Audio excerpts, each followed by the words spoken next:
Muito bom dia, como é bom estarmos logo cedo no domingo aqui na casa de Deus para mais um momento de reflexão, de estudo, de aprendizado e comunhão, né?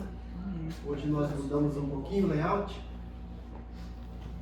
nossa logística, para ficar com cara de classe mesmo, né?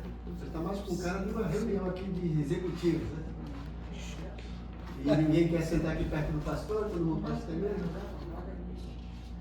Oremos. Deus querido, Deus bondoso, nós queremos te agradecer por mais essa manhã, poder estudar a tua palavra. Te agradecemos por esses teus servos que priorizam estar aqui todos os domingos para aprender a tua palavra. A gente sempre pede que o Senhor derrame bênção sem medida na vida deles. E que hoje o teu Santo Espírito nos guie, nos conduza para uma manhã de bastante aprendizado. Oramos agradecidos em nome de Jesus. Amém. Estamos falando sobre mordomia. Semana passada o pastor Cleber ministrou. E ele terminou na página 7, é isso? 8, né? 8. Metade. Essa parte aqui é a mordomia ampliada, né? Isso aí. Então nós falamos um pouquinho sobre os conceitos bíblicos de mordomia, o que é ser mordomo, usamos exemplo de Moisés, de José, e mordomo também de próprio Moisés, né? Então hoje nós vamos falar um pouquinho aqui sobre a mordomia ampliada lá no texto bíblico. Lá no texto bíblico de 1 de Pedro, capítulo 4, versículo 10. 1 de Pedro, capítulo 4, versículo 10. Só afastar um pouquinho.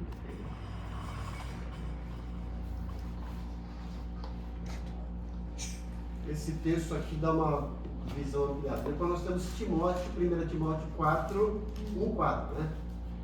Então a Edna vai ler 1 de Pedro 4, 10.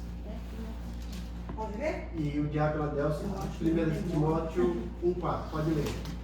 Cada um administre aos outros o dom como recebeu, como bons dispenseiros da multiforme graça de Deus. Então veja aí que Pedro usa essa visão nesse texto, uma visão ampliada de mordomia.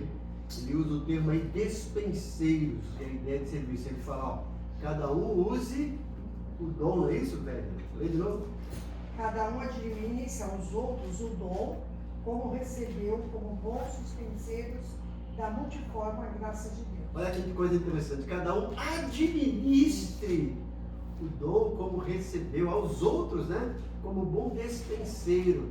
A dispensa, a ideia de dispensar, de oferecer para aqueles que precisam. Então Pedro está mostrando que Deus deu a cada um de nós dons. E esses dons não é para uso próprio. Deus nos deu esses dons e nos fez mordomos para administrarmos esses dons para o crescimento, para o aperfeiçoamento dos outros, né? Se cada um pensa em si próprio, e aí o que acontece? A gente só pensa em nós e não edifica o outro. Agora, quando um pensa no outro, o outro vai pensar em você, a gente acaba sendo assistido e ao mesmo tempo assistindo. Ó, se eu penso só em mim, eu sou só assistido, eu não assisto. Agora, se eu penso no outro, o outro vai pensar em mim, então ao mesmo tempo eu estou assistindo e sendo assistido. E essa é a ideia que Pedro está colocando aqui em 1 Pedro 4, 10, né? Ele, ó, administre. Então, Deus nos deu a capacidade de administrar, de usar os dons que Ele deu. E Ele fala assim, ó, como bom despenseiro, né? É aquela ideia lá, onde tem o almoxarifado, que as pessoas vão lá pegar alguma coisa e tem o almoxarife, aquela pessoa encarregada, você precisa do que, ele vai lá oferecendo, ele sabe, ele está ali só para servir. Tudo que ele está pegando, nada é dele. No almoxarifado, não é nada dele, é da empresa. Mas vai lá, o funcionário precisa, ele vai dando. É essa a ideia que Pedro está passando para nós, e essa é a ideia que Deus espera de nós. Nada que temos é nosso, tudo é dele. Eu gosto em 1 Crônicas, capítulo 29, quando Davi estava orando lá para arrecadar fundos para a construção do templo, e ele começa a dizer, Senhor, tudo que nós estamos te dando já é teu. porque a ti pertence a honra e a glória. Então, nada é nosso, tudo é teu. Ele está dizendo, olha, nós estamos apenas devolvendo a ti um pouco do que o Senhor nos deu. E é essa ideia que a gente tem que ter. Aquilo que Deus nos oferece para ser distribuído para o corpo. A ideia da igreja primitiva em Atos 4, em Atos 2, eles entendiam que nada pertencia a eles, tudo era para ser distribuído, certo?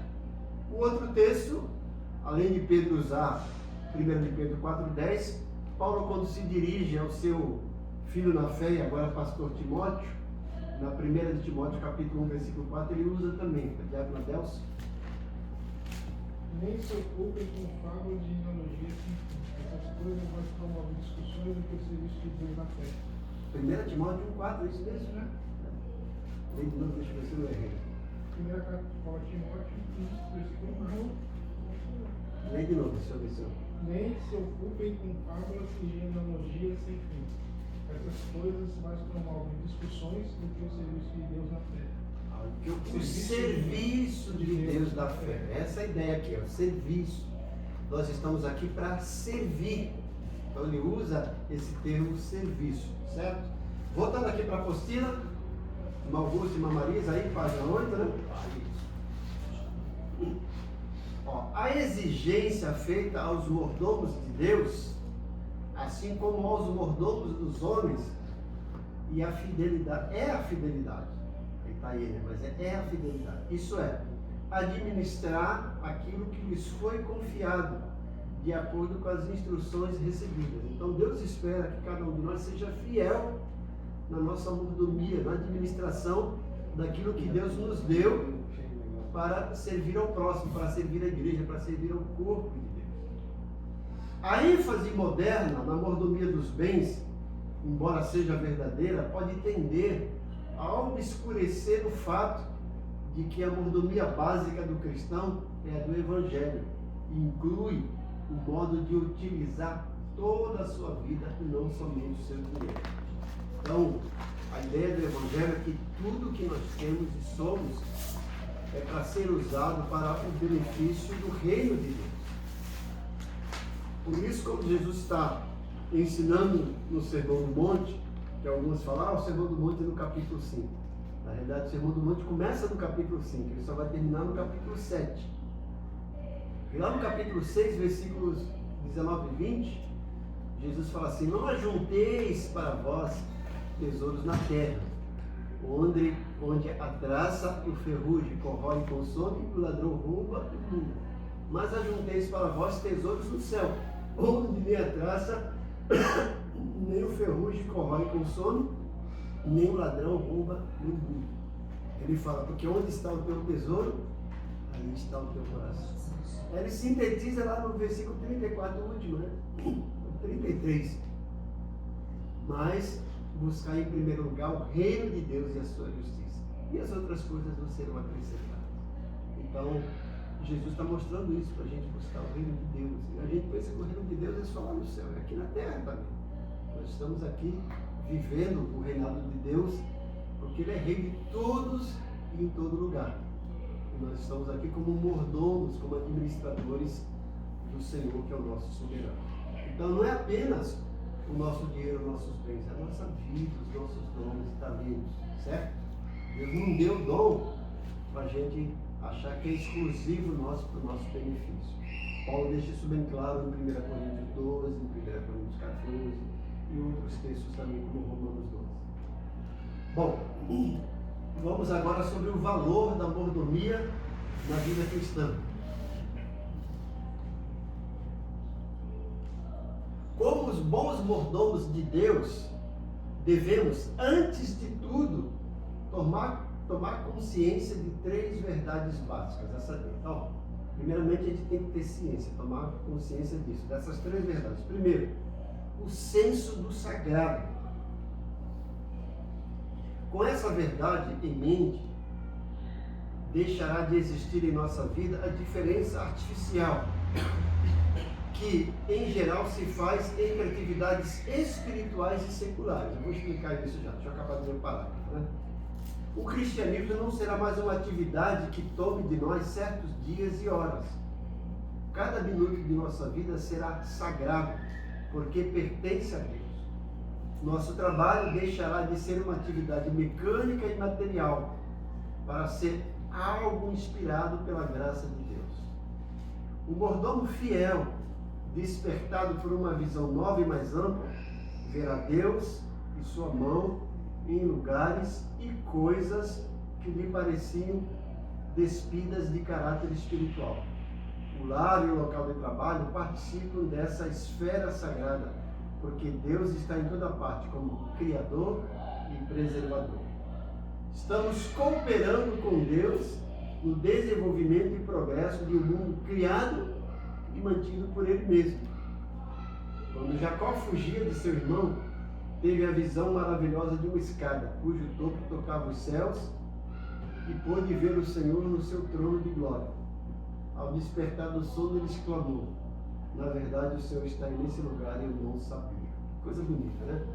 Então, às vezes a gente tem a ideia de que existe lugar que é sagrado e outro lugar não é sagrado. Quem é servo de Deus tem que entender que todo lugar onde nós estamos é sagrado. Lembra lá de Moisés? O Senhor diz: ó, tira a sandália, o lugar que tu pisa, santo é. Eu, um tempo atrás, estava dando aula e um aluno levou uns amigos dele, eram soldados, tinham 3. E eles assistiram a aula, gostaram, né? Depois vieram conversar comigo: ô pastor, né? Queria conversar, queria a sua opinião, porque nós estamos pensando em trabalhar no ministério, não no nosso trabalho secular.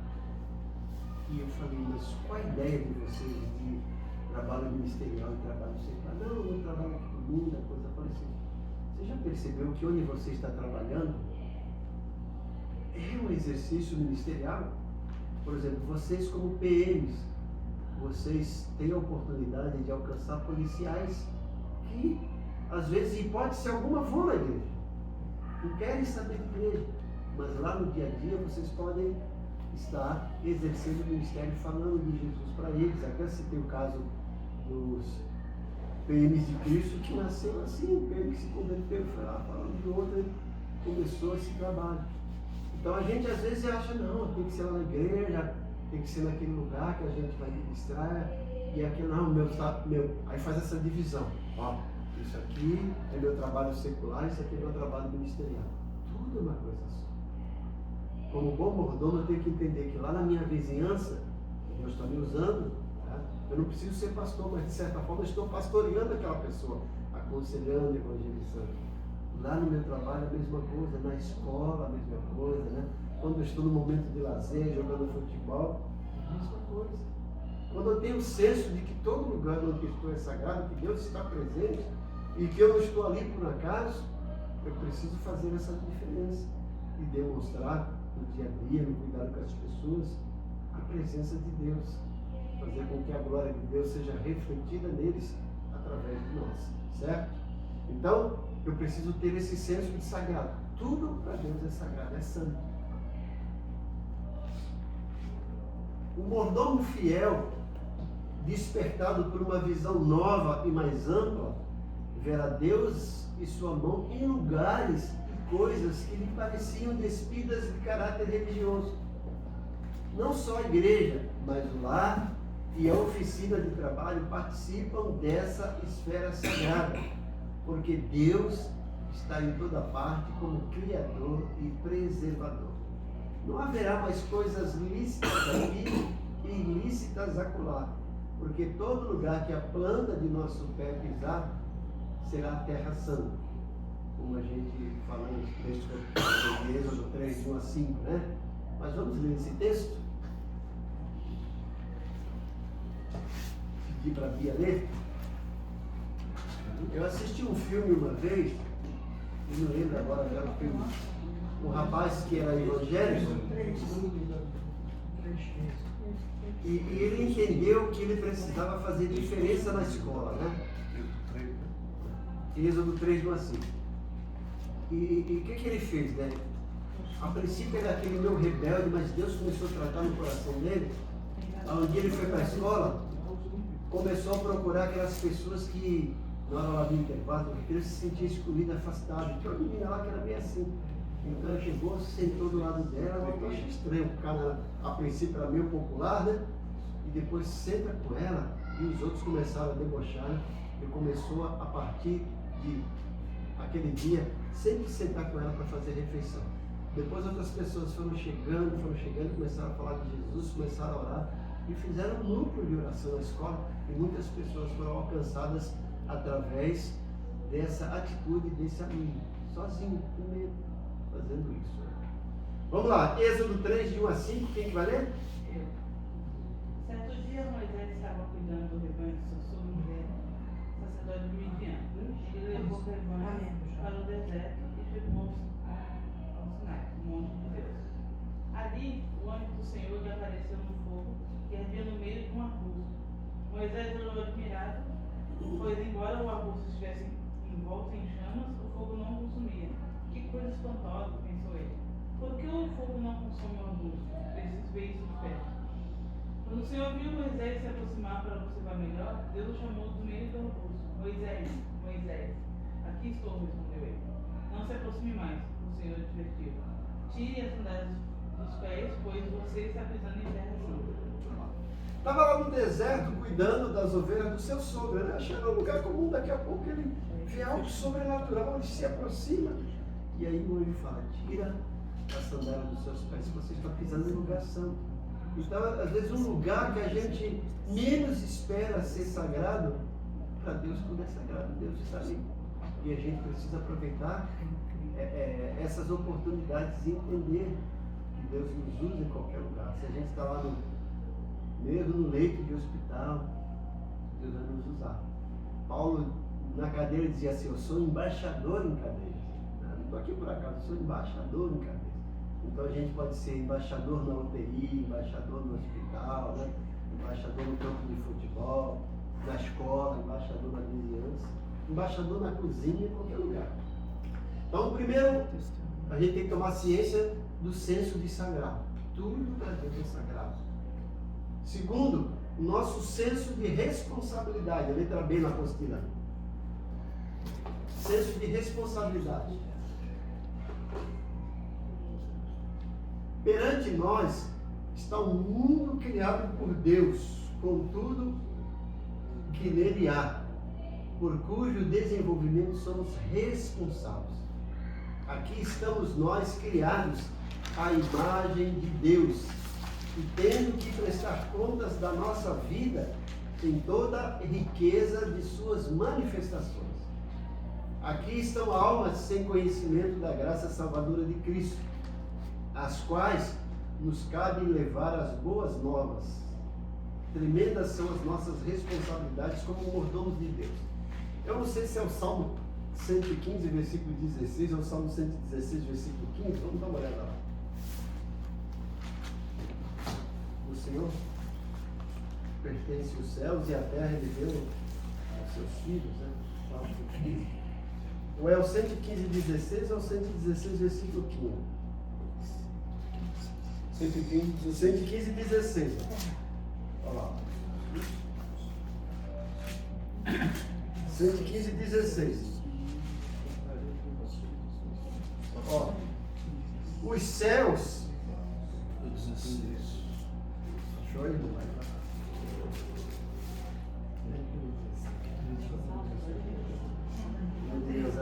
só o 16, só. Irmão Carlinhos, tem salmo na sua Bíblia aí? Tem salmo na sua Bíblia. O Zé Ferreira, conheceu o Zé Ferreira, Éder? Conheceu o Zé Ferreira? Ele falava isso. O irmão Beatriz, tem salmo na sua Bíblia? Diz assim, ó. Os céus são os céus do Senhor, mas a terra, Ele a entregou aos filhos dos homens. Então Deus nos deu a responsabilidade de zelar pela terra que Ele criou. Quando Adão estava lá no paraíso, no Éden, Deus falou, ó, você vai ser mordomo de tudo, cuide de tudo, dê nome aos animais, cultive, cuide, zele, né? Ele responsabilizou Adão por aquilo que ele tinha criado. Então, e nós precisamos entender que nós temos essa responsabilidade diante de Deus, aonde quer que estejamos, certo? Ó, tudo é sagrado, e onde quer que estejamos. Deus me deu aquele lugar. me deu a responsabilidade de zelar, de cuidar daquele lugar, certo? O terceiro senso é o senso de dependência. O que é isso? Letra C. Na apostila. Ciente de nossa fragilidade e incapacidade para bem desempenharmos nossa mordomia, somos levados a depender do Espírito Santo, que Deus faz habitar em nós para nos conduzir à vida de despenseiro da sua multiforme graça. Então, ó, Deus sabe que nós vamos nos sentir até que meio incapazes para administrar tudo isso. Mas o que é que Ele faz? Ele nos habita e nos habilita com o Espírito Santo. O Espírito Santo vem habitar em nós e nos habilitar para realizar as tarefas que Deus espera que nós realizemos. Deus jamais vai pedir uma coisa para a gente fazer sem nos dar capacidade de fazer. Se realmente Ele pediu, Ele vai nos capacitar. Jeremias, quando foi escolhido, Senhor, eu não passo de um menino, eu não sei falar. O Senhor, não diga isso. Quem fez os teus lábios, quem fez a tua boca, fui eu. Então, ele foi lá e capacitou, assim como foi com Moisés também, quando Moisés, quem sou eu para ir lá falar para o faraó? Fica tranquilo. Então, Deus nos escolhe, nos comissiona, mas também nos capacita. E uma das capacitações é o Espírito Santo que vem habitar em nós e nos habilitar para fazer alguma coisa. Continuando aqui, ó. Temos a promessa preciosa de Jesus que nos garante a assistência do Espírito Santo a fim de nos orientar no bom exercício de nossa mordomia. Ele nos esclarece quanto aos nossos deveres cristãos, fortalece-nos para o desempenho da tarefa de cada dia e purifica-nos a fim de que sejamos vaso de honra, santificado e idôneo para o uso do Senhor e preparado para toda boa obra. 2 Timóteo 2:21. Nenhum mordomo pode servir com eficiência se não viver uma vida orientada pelo Espírito Santo. Então, olha o que Deus faz. Primeiro, Ele nos esclarece sobre o que a gente precisa fazer. Nos torna ciente. Depois, o que Ele faz? Além de nos esclarecer, nos fortalece para a gente fazer aquilo que Ele já nos orientou para fazer. Certo? E ainda faz mais. Ele vai nos purificar para que a gente faça uma coisa de melhor maneira, uma coisa sagrada. Né? Então, ó, esclarece, fortalece e purifica para a gente servir a Ele. Então, gente, fazer a coisa para Deus tem que ser, da nossa parte, algo prazeroso e ao mesmo tempo algo de responsabilidade. Não é fazer simplesmente por fazer de qualquer forma, fazer o melhor para Deus, porque Ele sempre nos dá o melhor. Tá? Bom, então temos que ter esses três sensos aí: senso do sagrado, é isso? Depois, senso de responsabilidade e senso de dependência. Todo lugar onde estamos é sagrado. Nós temos a responsabilidade de zelar, mas também entendemos que para fazer tudo isso nós dependemos de Deus, dependemos do Espírito Santo, e Ele nos capacita. Agora vamos falar sobre a base bíblica para a mordomia, certo? Mas antes disso, vamos distribuir as balinhas e ofertar. Diácono Adelson ali.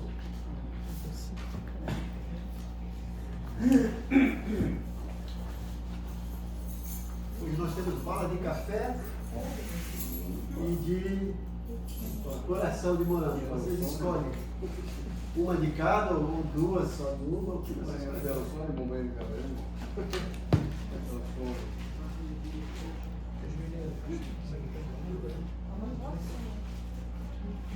Isso vai pegando e vai passando.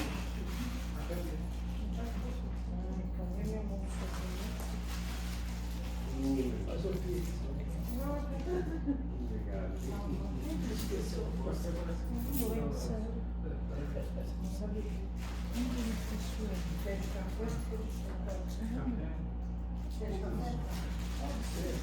Tem de café, tem de morango, que é o coraçãozinho. Obrigado, meu irmão. Café? Já que a gente não pode tomar café agora, vamos chupar o café. Eu vou levar o café.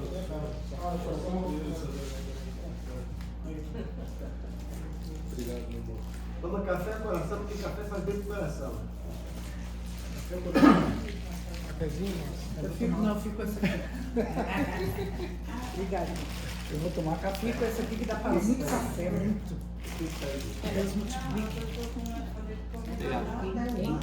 Porque não tem tira, então. Olha, deixa pra mim. Pode. Não, obrigado. Alguém marcou quando a gente começou? A Bia falou que marcou aí. Eu marquei também. 5 de abril. 5 de abril. Tá vendo? A massa marca tudo. Foi o começo e depois o término. A Delsa me marca, ó. Então, gente, base bíblica da mordomia cristã. Agora estamos falando sobre mordomia, isso tem base bíblica, a Bíblia fala sobre isso, fala. O primeiro texto, a primeira base que nós temos é que o universo pertence a Deus. Onde que nós estamos morando? A gente mora no universo? A Terra faz parte do universo? E quem é dono disso? Deus. Então nós temos que cuidar disso que pertence a Deus, certo? Veja, Gênesis 1:1, leia a Edna. Gênesis 14:22, vê se o Carlinhos pode ler. Dá para ler? 14:22. 14:22, gente. Pastor Kleber vai ler Deuteronômio 10:14. E esse texto que eu gosto aqui, 1 de Crônicas 29, do 13 ao 16, a Márcia Cristina. É eu que vou ler. Você é 14:22. A Delcio não colocou essa palavra. Salmo 24:1. Bia, Salmo 50, do 10 a 12. E Maurício, Salmo 89:11. Salmo 89:1? 11. 11, tá bom. Gênesis 1:1 nós devíamos saber de cor, né, gente? A gente devia saber de cor Gênesis 1:1, que é o primeiro versículo da Bíblia, e o último de Apocalipse, né? Olha lá, Érica. No princípio criou Deus, o céu e a terra. No princípio criou Deus os céus e a terra. Nós estamos no céu? Nós estamos aonde? A terra. A terra pertence a quem? A Deus. Então nós temos que ser mordomo de Deus, porque o universo pertence a Ele, a terra pertence a Ele. Nós estamos aqui, morando num lugar que pertence a Deus, mas lembra, Ele nos deu a responsabilidade de cuidar. Carlinhos, Gênesis 14:22. 22. Abraão, porém, disse ao rei de Sodoma: levantei a minha mão ao Senhor, o Deus Altíssimo, o possuidor dos céus e da terra. Isso, ele chega no lugar e fala assim, olha, eu levantei minha mão ao Altíssimo. Ele é possuidor do céu e da terra. Ele possui, é dele. Deuteronômio, pastor Kleber, né? 10:14. Isso. Eis que os céus e o céu dos céus são do Senhor, o teu Deus, a terra e tudo que nela há. Tudo é de Deus. Não só a terra, mas tudo que nela há. Certo? Imagine que você compre uma casa. E você foi comprar a casa de alguém. A casa pertencia a alguém, né? Você comprou, quando você foi comprar, você viu que tinha alguma coisa lá dentro. De quem é aquele? Dono. É, certo? Aí a partir do momento que você comprou, ela é sua. Se alguém chegar e falar assim, ó, essa casa aqui é da Bia, mas esse imóvel não é dela, eu vou levar. Ele pode levar? Não. Se o móvel está dentro da casa dela, é dela. Certo? Pertence a ela. Olha, estou profetizando. Receba. Primeiro Crônicas, não é primeira, é primeiro Crônicas 29. Márcia, é isso? É, do 13 ao 16, né? Isso. Agora, pois, ó Deus, nossa graça damos e louvamos o nome da tua glória. Porque quem sou eu, quem é o meu povo, que tivéssemos poder para não voluntariamente dar semelhanças coisas? porque tudo vem de ti e da tua mão damos. Isso. Damos a ti. É que aqui está diferente. Tô dando. Porque somos estranhos diante de ti e peregrinos como todos os nossos países, como a sombra são os nossos dias sobre a terra e não há outra esperança. O Senhor Deus nosso, toda esta abundância que preparamos para te edificar uma casa no teu santo nome, vem da tua mão e tudo é tua. Olha aí. Davi recolhendo aí os donativos para construir o templo, que seu filho iria construir, ele fala: Senhor, quem sou eu? Quem é esse povo para te dar alguma coisa? Tudo pertence a ti. Toda essa abundância que preparamos vem de ti. E por isso estamos te dando, já é teu. Então tudo pertence a Deus. Salmo 24:1, que é? Ao Senhor pertence a terra e a sua plenitude, o mundo e os nele que habita. Salmo 50 aqui, versículo 10 e 12. Pois são meus todos os animais vossos, e sou dono do gado nos milhares de colinas. Conheço cada pássaro dos montes, e todos os animais dos campos me pertencem. Se eu tivesse fome, não viveria, pois meu é o mundo inteiro, e tudo que nele há. Meu é o mundo inteiro, tudo que nele há. E é mal, Salmo 89:11. A 11. Teus são os céus, e a tua é a terra, o mundo e a sua plenitude, tu os fundaste. Então veja, todos esses textos realçam a verdade absoluta de que tudo pertence a Deus, o universo é dele. Nós estamos aqui para administrar isso que é dele. Agora aqui, voltando para a apostila, de modo mais específico, o solo, a terra, pertence a Deus. Veja, Levítico 25:23, Edna. Segundo Crônicas 7:20, Adelso. 23. Pode ler? Pode ler. 23 diz assim: também a terra não se venderá em perpetuidade, porque a terra é minha, pois vós sois estrangeiros e peregrinos comigo. Então, o povo estava prestes a entrar na terra prometida e Deus estava dizendo: olha, vocês vão viver de colheita, tal, mas é minha. Vocês vão plantar, mas a terra é minha. Certo? O solo é meu. Segundo Crônicas 7:20. Estava como se tivesse emprestado, né? A Isso, terra. sim. Pastor, o meu está um pouco diferente. Assim, acho que é por causa de uma palavra. Vamos lá. A terra jamais será vendida de caráter definido, pois ela me pertence. Vocês são apenas estrangeiros arrendatários. Você está arrendando, Arrendatários. Você está arrendando aquela terra. É Deus. Você está arrendando. Quando você está arrendando a terra de alguém, ou seja, você está trabalhando naquilo, mas sabe, pertence ao outro. Você está usando, você está produzindo e usufruindo daquilo, mas sabe, não pertence a você, tem um dono. Pastor, Oi. é uma perguntinha meia de criança, mas eu vou perguntar. Você é criança mesmo. É assim, ele é dono de tudo. Ele é dono de lá também, lá de baixo. Ele manda em tudo lá também. Ou não? Sabe onde eu tô falando, né? Sim, sim. Não quero pronunciar porque não Sim. sei ver. Ou não? Sim, Ah, sim. Nós Se ele temos que quiser, lembrar o ele- seguinte, gente, o diabo não faz nada sem permissão dele. sem a permissão de Deus. Ah. E o diabo foi para o inferno. Quem que criou o inferno? A Bíblia fala que Deus criou o inferno para o diabo e seus anjos. Uhum. E todos aqueles que não fazem a vontade de Deus vão para lá. Deus criou aquele lugar. Tem coisas que a gente não gostaria de fazer, mas a gente às vezes precisa fazer.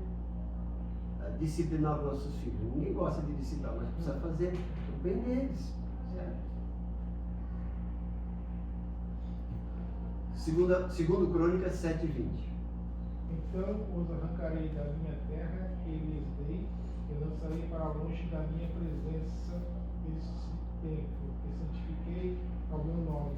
e tornarei o templo um motivo de provérbio de escárnio entre todos os povos. Então Deus fazendo uma aliança com Israel, está falando, se vocês forem obedientes, essa terra aqui e tal.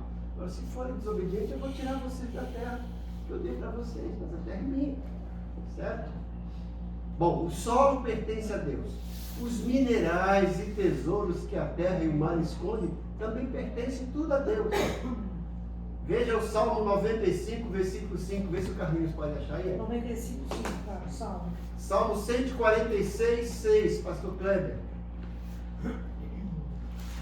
Oséias 2:8. Cadê o? 95, 6. Sim. 5. 95. Joel 3:5, Bia. E Ageu 2:8. Ageu 2:8 eu vou procurar.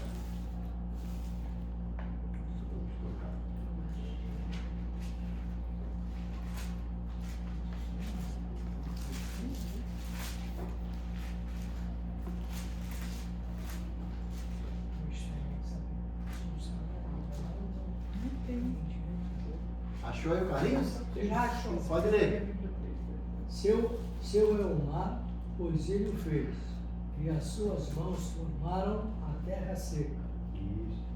A gente canta o hino, né? Dele é o céu e o mar, pois suas mãos ele os fez com poder. Ó, vinde e adorei o mar. 146:6, quem é?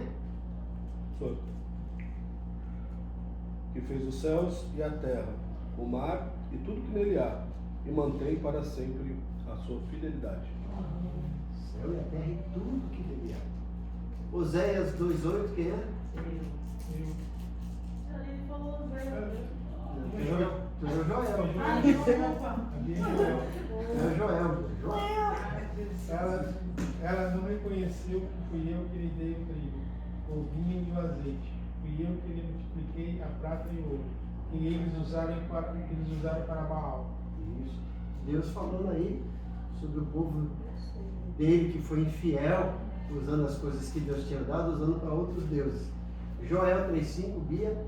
Vai vir. Não tem Joel ainda aí? Aí, Joel na sua Bíblia, Bia? Aqui. Roubaram minha prata, meu ouro e meus tesouros preciosos. E os levaram para seu templo. Tenho certeza disso. Roubaram minha prata, meu tesouro, meu ouro e levaram para Baal, né? Deus está falando, era meu, e levaram para adorar outros deuses. Ah, Deus está dando uma dura no povo aí. Ageu 2:8 diz o seguinte: a prata e o ouro pertencem a mim, diz o Senhor dos Exércitos. Então, gente, tudo pertence a Deus, o solo, os minerais, o tesouro. Tudo que a terra produz pertence a Deus. Gênesis 2:9, Edna.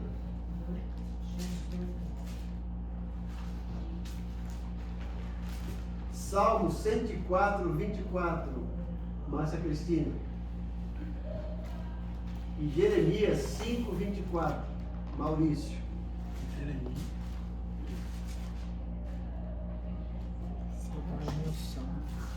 Eu li meu Jeremias aqui. Pode ler? Pode ler. Então, Gênesis 2, Não. 9. E o Senhor Deus fez brotar da terra toda a árvore agradável à vista e boa para a comida, e a árvore da vida no meio do jardim, e a árvore da ciência do bem e do mal. Salmo 104. 24. Isso. O Senhor, quão variadas são as tuas obras. Todas as coisas fizeste com sabedoria. Cheia está a terra das tuas riquezas. Olha aí, que coisa linda, né, gente? Jeremias 5:24. E não dizes no seu coração, tememos agora ao Senhor, nosso Deus que dá chuva, e a temporá, e a tadia ao seu tempo, e nos conserva as semanas determinadas da cega, é isso mesmo? Isso, assim. Não é cega que não enxerga, é da colheita, da fartura. Sim, sim. Pronto? Pronto? Número 4 aqui, gente. Ó. Toda a vida animal pertence a Deus. Gênesis 1:24, pastor Kleber. Gênesis 9:2, Renata. Gênesis 9, 2 e 3, tá? O Salmo 50 a gente já leu, né? Sabia que tinha lido mesmo, né? 10 e 11.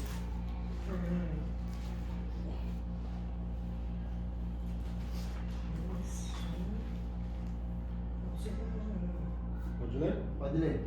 Diz também Deus: produz a terra sementes viventes, conforme a sua espécie, animais domésticos, répteis e animais selváticos, segundo a sua espécie. E assim se fez. 9, 2, 3 e... Todos os animais da terra, todas as aves do céu, todos os animais que rasteiam pelo chão e todos os peixes do mar terão medo e pavor de vocês. Eu os coloquei sob o seu domínio. Assim como dei a vocês os cereais e os vegetais por alimento, também lhes dou os animais. Olha que coisa bonita, gente. A gente leu tudo isso e aí a gente pode chegar a uma verdade que às vezes a gente acorda, passa o dia, vai dormir e não lembra disso. Gênesis começa: no princípio criou Deus os céus e a terra. Imagine se Deus que tivesse criado o céu e a terra só. E aí? Mas ele criou o céu e a terra. Depois ele começou a colocar tudo isso em ordem. Colocou luz. Né? Agora, presta atenção. Deus tivesse criado o céu e a terra. Olha lá. Depois criado as plantas e os animais. E aí? Como é que ia ficar o céu e a terra com as plantas e os animais? Ele está lá no céu, tudo bem, mas aqui na terra. Mas e aí? As plantas e os animais iam sobreviver sozinhos? Mas Deus precisou ver que antes de colocar as plantas e os animais, ele começou a estabelecer o ciclo de vida. Criou luz. Sem sol, gente, as plantas não crescem, não se desenvolvem. A princípio não chovia, mas ele criou uma espécie de neblina para regar, para molhar tudo aquilo, para ter vida. Agora imagine, gente, coloca as plantas lá, tudo isso, aí as plantas estão crescendo, tal, e não tem ninguém para cuidar. Só que antes de colocar alguém para cuidar, ele falou assim, mas falta alguma coisa. Ele começa agora a criar os animais. Cria lá a galinha, cria o cachorro, cria o boi, cria a vaca, cria os peixes, cria as aves. E ainda faz com que as plantas que ele colocou aqui produzam para a gente se alimentar. E aí tudo isso dentro daquele ciclo, né? Você vai ver que ele fala, foi a tarde e a manhã. Esse ciclo de subsistência, que se não houvesse, se fosse só dia, gente, como é que o mundo ia sobreviver? Se fosse só noite. Então precisa esse ciclo, essas estações. Aí esse ciclo vai fazendo as estações. O inverno, né? O verão, o outono, a primavera, tudo isso para subsistir. E aí, depois ele fala, está tudo pronto. Agora eu coloco o homem lá. Cuida, já está tudo pronto para você. Agora imagine que Deus criasse o céu e a terra e criasse o homem primeiro. Como é que o homem ia sobreviver sem nada? Mas veja como Deus é fantástico. Ele cria o homem, você agora vai cuidar de tudo, e dá poder, e faz o homem segundo a imagem e semelhança dele, dá capacidade, dá inteligência. Veja como Deus é fantástico. E a gente às vezes não valoriza tudo isso que Deus fez. Fala, Márcio, você que levantou a mão. Lá vem a Márcia. É. Pastor, o senhor acabou de falar, foi o último aí que o senhor falou. Que ele deu poder pra gente em cima dos animais. Por que a gente, eu, Márcia, tenho tanto medo de barata? É um animal desse tamanhinho. Isso. Se eu tenho domínio em cima dele, por que ele está tendo domínio em cima de mim por causa do meu medo? Olha, vem cá, Romanos capítulo 8. Você tem uma... Romanos capítulo 8. Romanos capítulo 8? 8. Mas as perguntas dela. Opa. São dúvidas que merecem ser Mas respondidas. a gente... Merece responder, pastor? Vai lá e pega o chinelo. Eu trabalho com elas, né? Romanos 8. Romanos 8. Ó, 19, 21, 19 em diante. Diz o seguinte, ó, presta atenção. Vou responder com Bíblia, tá, Márcio? Tá, isso aí, não dá certo, pastor. Pois a criação aguarda ansiosamente a revelação dos filhos de Deus. Porque a criação ficou sujeita à inutilidade, não por sua vontade, mas por causa daquele que a sujeitou, na esperança de que também a própria criação será libertada do cativeiro da degeneração para a liberdade da glória dos filhos de Deus. Pois sabemos que toda a criação geme e agoniza até agora, como se sofresse dores de parto. E não somente ela, mas todos nós temos os primeiros frutos do Espírito. Também gememos em nosso íntimo, aguardando ansiosamente a nossa adoção e a redenção do nosso corpo. Olha o que aconteceu. Deu para entender isso aqui, Márcia?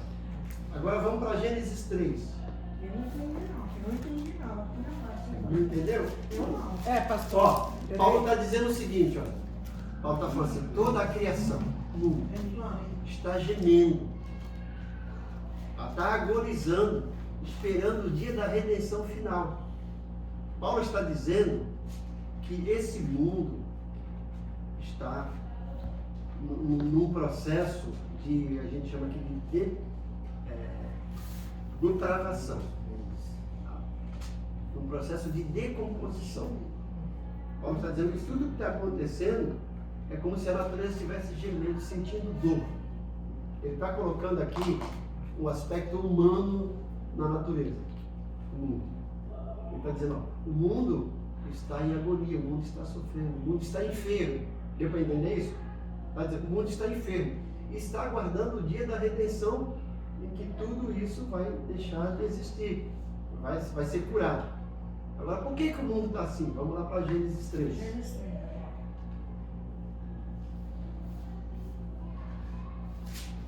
3. Gênesis 3.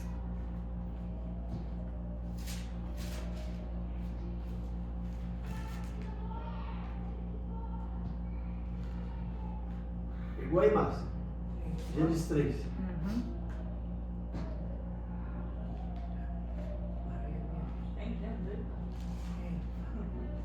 3. Ó, vocês conhecem a história, né? Adão pecou, né? E eu vou começar aqui, ó. No versículo 14. Deixa eu ver. Então o Senhor Deus disse à serpente: porque fizesse isso, será maldita entre todo o gado, entre todos os animais do campo. Andarás sobre o teu ventre e comerás pó todos os dias da tua vida. Deus está lançando uma espécie de maldição sobre a serpente, que deixou ser usada por inimigo, né? Vai fazer isso.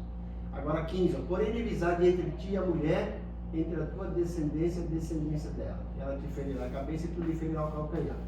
E disse a mulher, olha lá, multiplicarei grandemente a tua dor na gravidez, como darás à luz filhos, o teu desejo será para o teu marido, ele te dominará. Deus estava dizendo para a mulher, ó, você vai dar luz agora com muita dor. Não era para ser assim. Ó, desobediência. Agora, disse para o homem, porque deste ouvido a voz da tua mulher e comesse da árvore da qual te ordenei, não comerás dela, ó, maldita é a terra por tua causa, com sofrimento comerá dela todos os dias da tua vida. Ela te produzirá espinhos e ervas daninhas, e terás de comer das plantas do campo. Do suor do teu rosto comerás o teu pão, até que tornes a terra, pois dela fosse tirada. Porque és pós e a pó tornará. Quando Adão pecou, ele acabou se responsabilizando pelos atos de desobediência e recebeu uma forma de castigo. A mulher, a primeira serpente, depois a mulher, depois Adão, e fala, Adão, por sua causa também a terra vai produzir abrolhos, espinhos, tudo isso. E aí Paulo está dizendo, olha, a terra está gemendo, sentindo dor, até o dia da redenção. Jesus veio, pagou o preço daquilo que Adão fez, certo? E quando o arrebatamento acontecer, nós vamos para a glória, esse universo vai ser transformado depois disso. Deu para entender, Márcia? Então, por isso que hoje nós temos aí os sofrimentos, nós temos essas plantas venenosas, nós temos as baratas, os ratos, tudo isso. Tá, resumindo, o senhor quer dizer que a mulher é culpada? Não, todos foram culpados. Veja, Ó, Deus falou primeiro a cobra, olha, você errou. Depois falou, mulher, você errou. E falou, Adão, você errou. Todos erraram. E aí Paulo ainda fala em Romano, porque todos pecaram e destituídos estão da glória de Deus. Então, por isso que a gente sofre tudo isso. Hoje, ó, Deus disse para Adão que era para ele dominar sobre todos os animais. Hoje a gente tem medo dos animais ferozes. Mas se você ler Isaías capítulo 11, Isaías capítulo 65, depois do arrebatamento no milênio, os animais vão ser dóceis. Fala que a criança vai brincar com o leão como se fosse um gatinho. O leão vai ficar do lado da cabra, as coisas, e não vai um comer o outro, vai dizer É o pensamento pessoal que isso não já vai. Não, isso aqui é Bíblia. É Ô, Bíblia. pastor, então os animais vão morar no céu? Não. Ah. Está dizendo na terra. Eu já ensinei isso aqui, lembra que eu No céu falei? não, né, pastor? Isso. Porque já ouvi falar. Eu não sei se vai ter animal no céu. Mas tem um bocado de animal aqui vivendo como gente que vai ser convertido e vai para o céu. Porque já vi falando assim, os animais foi criado por Deus, os animais vão morar no céu. Não, na terra. Eu espero que não. Lembra que ele fala assim, ó, nós já explicamos sobre isso, porque a gente pode explicar novamente. Ó. Gente, o Senhor virá, vai levar a igreja, Vamos explicar o arrebatamento. É para animar. 7 anos de tribulação aqui na terra. Quando passar os 7 anos de tribulação, e aí a batalha do Armagedon, Deus vai instituir 1000 anos de paz aqui na terra. Nós estaremos lá na glória. As pessoas que forem fiéis ao Senhor na grande tribulação, principalmente os judeus, e escaparem da grande tribulação, vão ter um período de 1000 anos com Satanás preso. Olha lá. E aqui na terra vai ser tudo paz.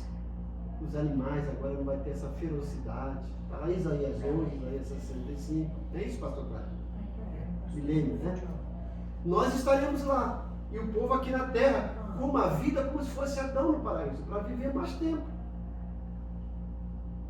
Depois, o que acontecer? Quando terminar os 1000 anos, Satanás vai ser solto e vai iludir novamente a humanidade e vai criar um exército que chama a batalha de Gog e Magog e Anticristo. Aí a Bíblia fala que o próprio Senhor vai destruir Satanás e todo esse exército. Aí vai mandar de vez Satanás para o inferno. E o que vai acontecer?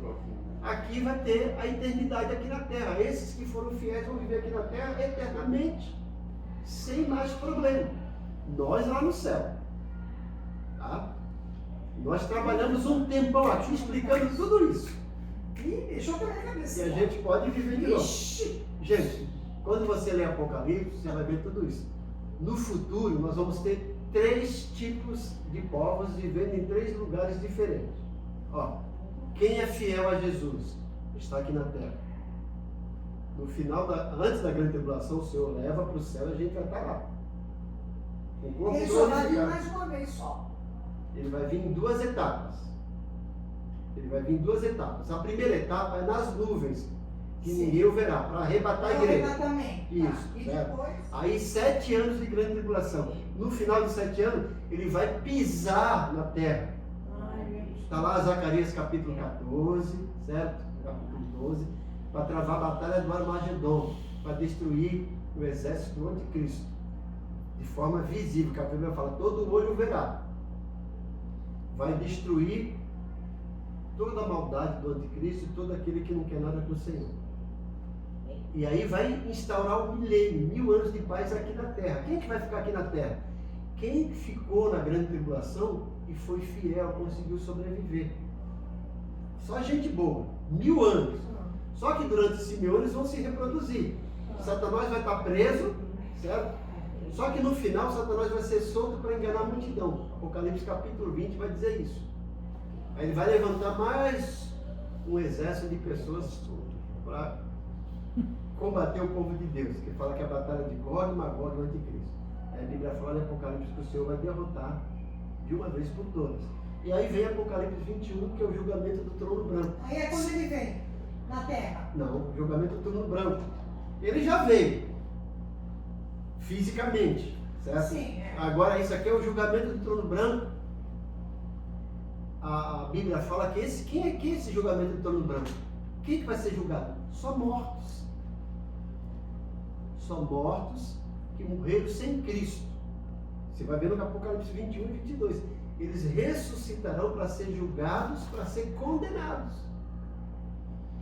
Então, pastor, uma coisa. Então, quem foi arrebatado está com o Senhor lá na Por glória. agora. Já esqueceu, acabou. É. Os que vai ter oportunidade, então, os que ficaram aqui, aí vai vir a tribulação para os que ficaram aqui. Os que ficaram aqui.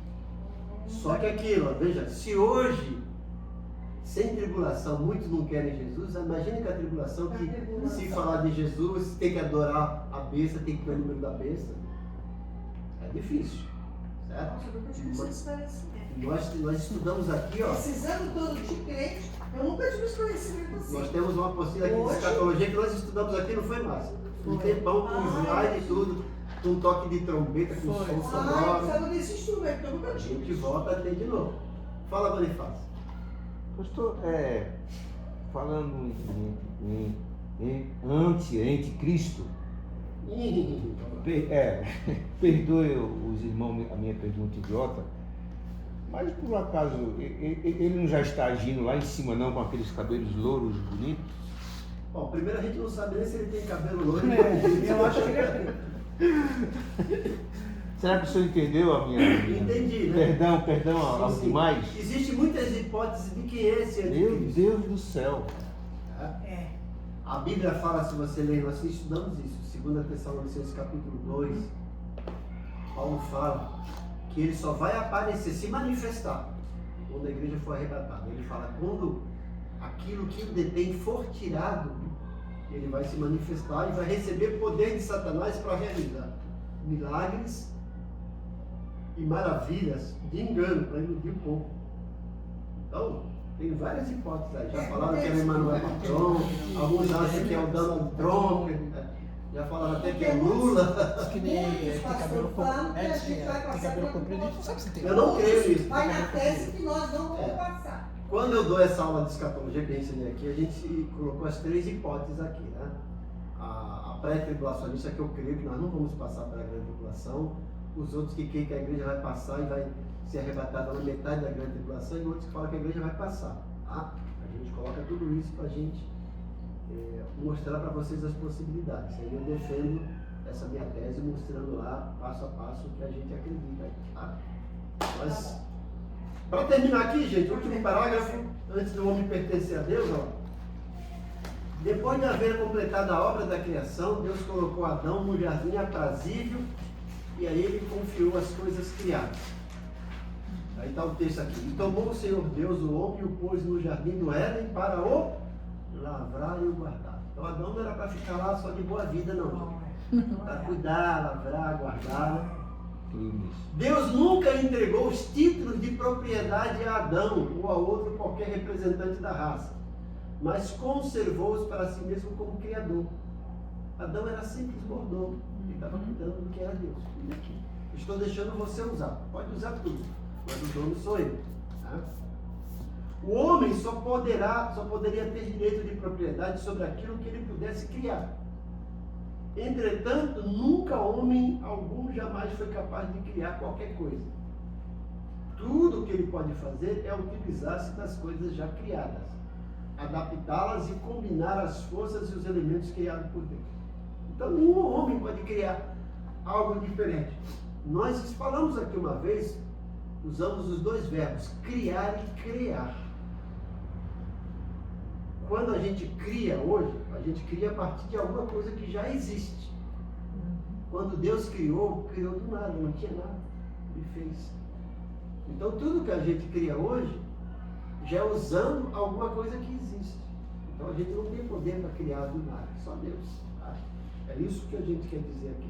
Tá bom, gente? Tá bom. A gente começou com mordomia, entrou em escatologia. Pois é. Foi através das baratas. O assunto puxou. Tá vendo? As baratas aí, mais. Lá no céu não vai ter barata. Não vai ter, não vai ter. O Deus passou de santo. Parou exatamente aonde, pastor? Parando, você vai entrar na letra B. Meu homem pertence a Deus aqui, pastor. É página 11 já?